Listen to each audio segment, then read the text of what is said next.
Hi, everyone, and welcome to another edition on the Lymphedema channel. Cam Ayala introduced me to this amazing next guest, and her name is Alex Robinson. Alex, nice to have you here today. Thank you so much for having me. It's a pleasure Of, to be here. of course. Now, you're coming to us from Washington, D.C., and you are a lymphedema patient, primary or secondary? Primary. And when did you discover that there was something different about your limbs? This is obviously something since youth. Yeah. So actually about when I was 15, I fractured my fibula on my right side of my leg. Yeah, I was a gymnast. I did gymnastics into college as well. So still have a little bit from that. But I ended up going and, getting the boot on. They, rehabbed me for a couple of months.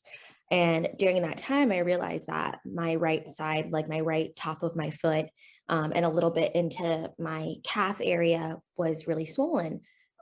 So I went to physical therapy, of course, because I was rehabbing back that fracture. And when I went there, she said, "You have lymphedema." And at that time, I had no clue what that was. I was just kind of like, okay. And she was like, "You just live with it and you just keep going about your business." So at that time, I went to an art school. So I went to Denver School of the Arts because I was born in Colorado. And then during that time, I just kept dancing on it and I kept doing gymnastics and I just kept doing everything. So Yeah. that was actually quite terrible advice that you were given. Yeah. Yeah. Like I had no clue that, there was things you could do, that there was wrapping, that I didn't know anything basically, like at all. So did it get worse? Yes, so it did get worse because obviously if you're not doing anything and like monitoring and taking care of it, it's just going to keep getting worse. And I thought on my end that maybe I wasn't icing enough. Maybe I wasn't, doing everything possible to make sure that like maybe it was from the pounding from gymnastics. And I always thought that maybe like, I wasn't healing as, well as other people. And it like got into my head and I was like, maybe I'm just not like very good at healing. And it's a lot to, deal with when you're in gymnastics and dance. I have Um, to say, too, that you just raised a really important point about how it gets in your head. This is not just a condition that affects your body, but you were grappling with what else is wrong with me and all those internal criticisms and struggles. So, how old were you at this time? so I was still 15 at this time, still trying to grapple through that. And that's really difficult in high school, especially because people would make fun of me for like having my limb be bigger on the right side, especially because I do two barefoot sports, gymnastics and dance. So those are feet are everything in both of those two sports. And so in ballet class and in when I would go to practice, like you could tell, of course, that the top of my foot was swollen. And so was, my calf, as I mentioned. And so I was so self-conscious of it. I would try and cover it up as much as I could, like as much as possible. I would stick it into a jazz shoe or like a ballet shoe or, anything to like fit in with everybody else. That was what I wanted to do. So I just kept doing that all the way through college and would just wear socks as much as I could, but as gymnastics is a barefoot sport, people did start, of course, notice more and more. And as I got into college, once I got recruited by the University of Maryland on a scholarship,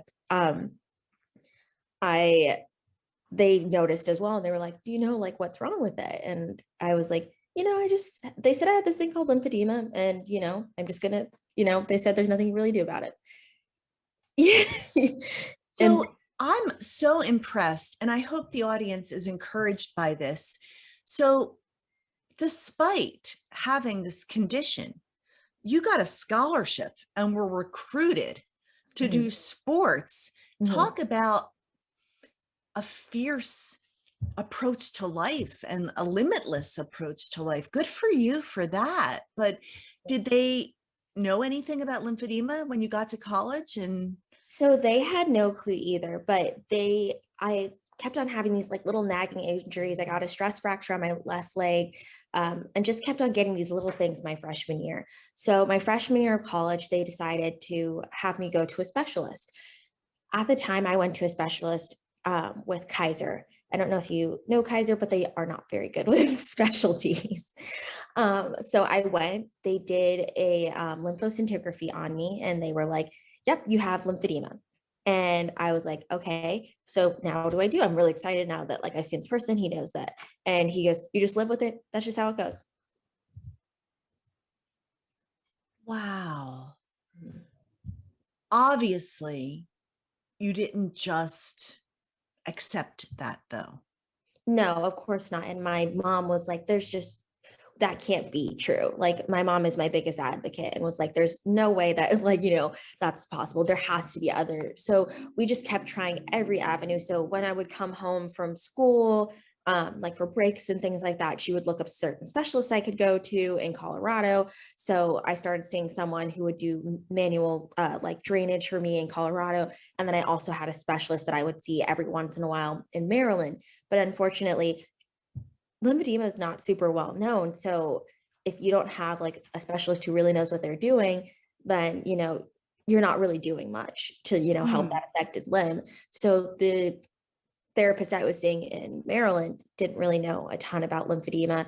They were actually just starting to get realize that pumping can help, and that there is some sort of use to wrapping, but Mhm. she didn't know the full effects or anything, so she would just kind of like lightly massage me and then be like, okay, go on and practice, no wrapping, no nothing. And so like I would tape my affected limbs like all the way up into my, as I said, my shins for gymnastics. And so that's just a ton of pressure on it that way, and then like as well as like containing a ton of swelling, which is not, not great.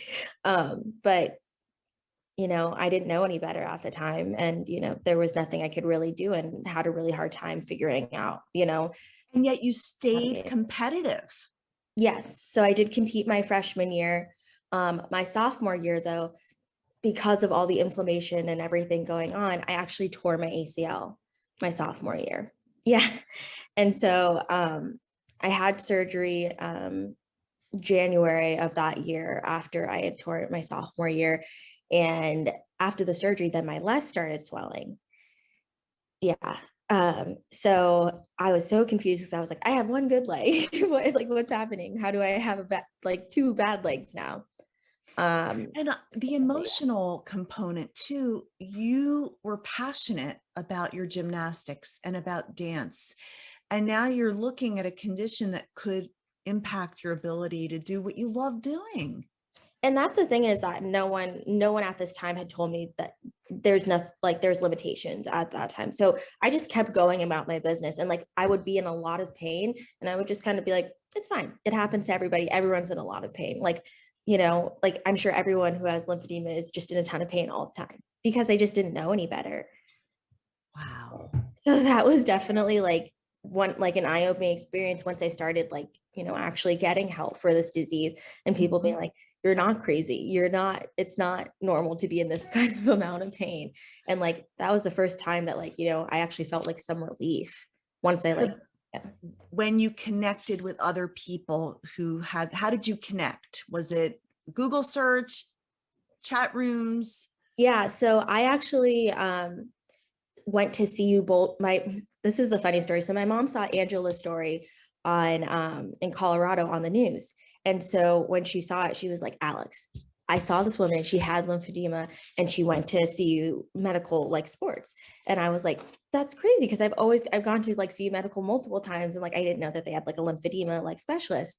And so we went to the specialist who was trained by Angela's lymphedema trainer, and that's when they first started like wrapping me, and like I got my first, yeah, like I got my first pair of compression, yeah, which is I have crazy. goosebumps. Yeah. So how many years had passed?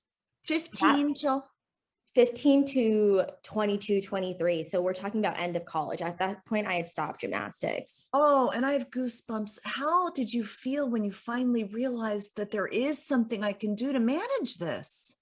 Oh my gosh, I was so thrilled. And I just kept thinking like, because I thought there was something wrong with me. I thought that my body just wasn't, normal. And so then when you find out that there's a real issue and that people also deal with this and that like they deal with it every day, it was so helpful, because then I was connected with the support groups on Facebook and things like that. And it was amazing. Support groups Yeah. are so important, and they really help you feel like you aren't alone and that there isn't something fundamentally wrong with you. That is so And important. that And only go happened ahead. a year ago when I found those support groups. So think about like how much I've grown so much since like getting this help and like learning from people. And I, really gained like kind of like this awesome group. And so, as I said, 22, 23, I reached out to Johns Hopkins then, and they had two lymphedema specialists. And that's when I started talking about surgical options with them because I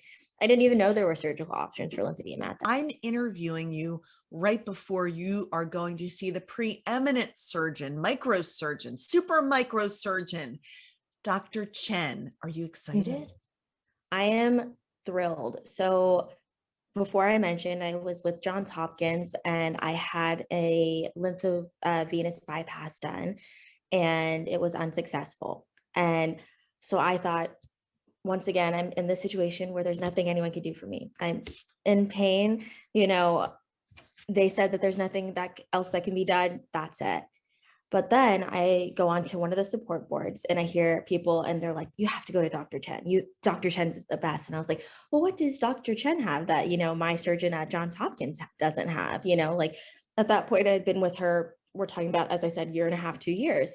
And I was like, well, what does he have? And a whole world opened up for me once I started seeing Dr. Chen. So I was like, I'm just going to go and get a consultation for him. Like, it doesn't hurt to get a consultation. Like after my January surgery this year, so we're talking about 2021 now. After I had my surgery, I was like, I'm just going to get a consultation. And so I went to get the consultation with them. They are the most kind and just all around like caring people about this disease. And I had never been in a place where I felt more comfortable to have the disease than in the hands of Dr. Chen and his staff. They are phenomenal, like the best, just overall. Like I was so nervous because I knew I had at this point, as I mentioned, primary lymphedema.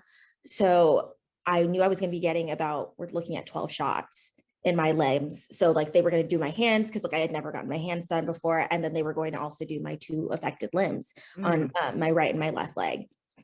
So I was really nervous. I was going by myself during a pandemic. So I had just driven across, I guess I'd say like 6 hours to come see him from Washington, D.C. And, you know, was really nervous. I was like, is this worth it? Was it worth it, me driving all this way by myself without my parents, no visitors during a global pandemic to come see him? And it completely was. They are just so professional. The way that they run their clinic is just amazing. They have a special way that they work with out of state patients so that you can get everything you need to get done within that day or two that you're there, which is amazing because with most places, it's like they try and space it out and then you're there for a week and, there's all this like time in between. And what I really appreciate about Dr. Chen's office too, is that once he like comes up with a game plan and you guys decide on what kind of surgical options work best for you, they go through your insurance first, which is so, so important because, for example, with Johns Hopkins, they did not go through my insurance first and, kind of did it as an afterthought. And thank goodness, like, thank the Lord, my insurance did cover it. But I couldn't imagine like if I didn't know that, and then like I'm paying like, because I was already paying like 2,000 out of pocket at that point. And so like adding on top of that, like whatever the entire total of the surgery was, I was like looking at those like claims coming in. And like you're talking like $30,000-$40,000 surgery here. Wow. I'm so glad you mentioned that too, because there might be some people watching that are considering surgical options. And we always say in these interviews, we're not offering medical advice, but Yeah. sharing Alex's personal story and maybe what she's learned can help you as well. Always ask them to go through your insurance first so you Yes. don't get surprised and get sticker Yes. shock afterward. You really, really need to do that just because if you don't know what kind of bill you're getting, you can be strapped with like some very large like bills and it can feel very intimidating and like you don't know what happens and you're coming out of a very like tense situation where like, everything's new, everything, you just got operated on. Like you don't really have like a full grasp of everything that's going on. So Dr. Chen, by having that done beforehand, it's just peace of mind, basically. You know Yeah. what I mean? Like, it's just like a feeling like I'm going into the surgery and like the financials of it is one thing I don't have to worry about. And they fight for your insurance every time. I know people on the board support board I've met that like they fought for them to get it passed like 4 times through insurance. And then finally the fourth time it worked.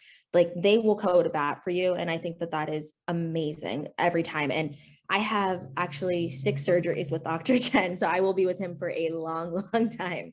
But I'm just happy that I have someone that I trust to be able to do this, and I have complete and utter faith in him. And I hope that after this successful surgery, you'll come back and give us an update on what's going on with your life. So, what's going on with your all the time you used to spend in gymnastics and dance? What does your life look like now? Yeah. So my senior year, I actually did end up competing. So yeah, I came back from the torn ACL, even though it was, really hard and stuff. I competed on 2 events for my team and we made it to regionals for the Big Ten. So that was an awesome experience. Got to go to regionals, For work, gymnastics. yeah, for gymnastics. What So is your favorite gymnastic event? my favorite event was definitely floor, which is funny because it's the most pounding event for the legs. But as a past dancer and going to an art school, I love to dance. So it was just like the perfect mix of dance and then like also like tumbling. But it was the hardest to come back on because that's what I tore my ACL on. I was doing a flip called a double pike, and that's what I landed and the ACL just gave way. But I rehabbed back. It took me a lot longer than most. I mean, most people heal from like an ACL tear in about like most a year. It took me a year and a half because the swelling, everything was, hindering. I was in so much pain. But my senior year, I did come back and I competed on bars and floor for the team. And it was a really awesome experience. We did super well. I'm really still proud of that team and, all we accomplished. And, the girls always had my back throughout that whole time and they never made me feel different, like in other places like we would go to, yes, like people would stare and there would be, like when we would do training and stuff like that, they'd be like, well, why is your leg so swollen? But like once people knew, because at this point they knew me for 4 years, Yeah. and so they knew better than do that. They would just let me have my time. We're completely like I was just a regular part of the team. I was just someone else who was training with them and was a part of the lineup, and I love that. Alex, I'm seeing a common theme here, the power of a team. Yes. Your teammates in gymnastics, the teammates at Dr. Chen's office, the power of a team, of a community, the social community that you've connected with. Your story is one of linking up with the right teams and Mhm. creating success. So now, looking forward past the surgery, which is going to be successful, and you have a few more even after that, Yeah. what is your dream for the future for Alex? Well, I currently work for the US Senate as a press assistant.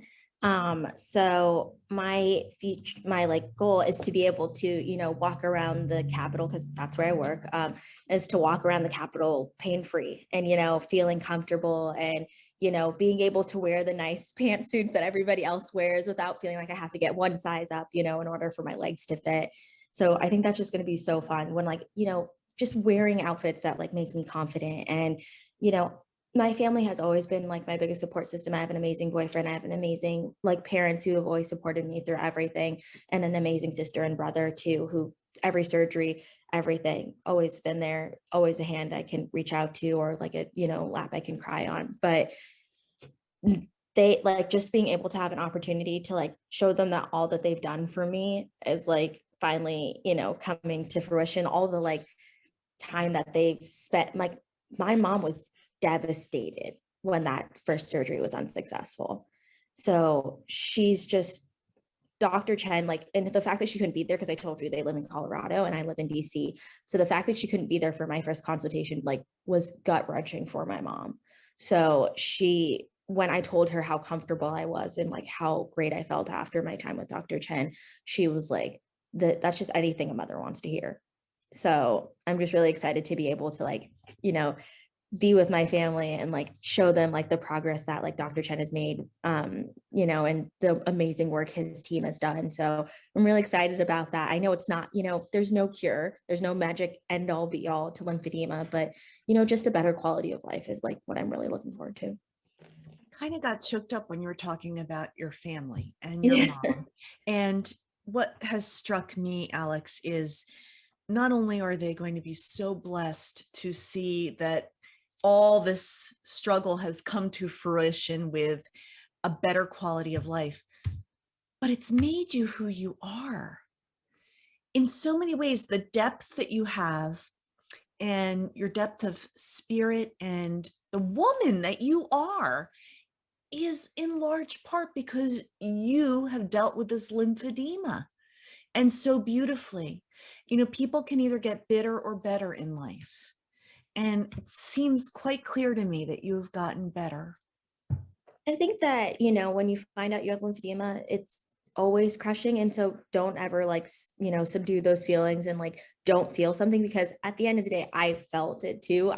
Felt the hopelessness. I felt the what's going on because I learned it so late in my time.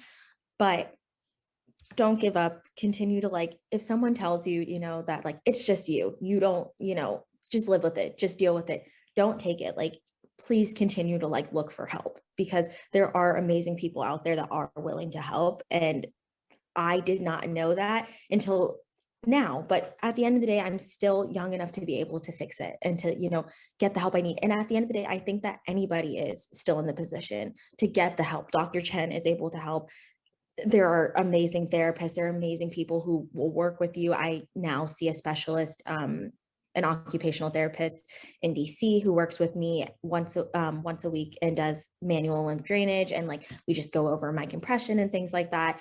So there are outlets out there. You just have to be willing to fight and look for them. And I know that that sometimes is, you know, a lot to ask of people, but it really is worth it at the end because you'll get to where you need to be. Yeah, well, you just dropped the mic because I was going to say, do you have any inspiring words to leave our audience with? And you couldn't do better than what you just did. Alex, thank you for your time today. Yeah, of course. I'm rooting for you and looking forward to having you back again. And I want to thank our audience for tuning in to another great story from the lymphedema community. If you know someone who would make a great interview, send them my way, please. My email address is right on the screen. And have a great day. Have a great day, Alex. Thank you so much, and thanks for interviewing me. I had a great time.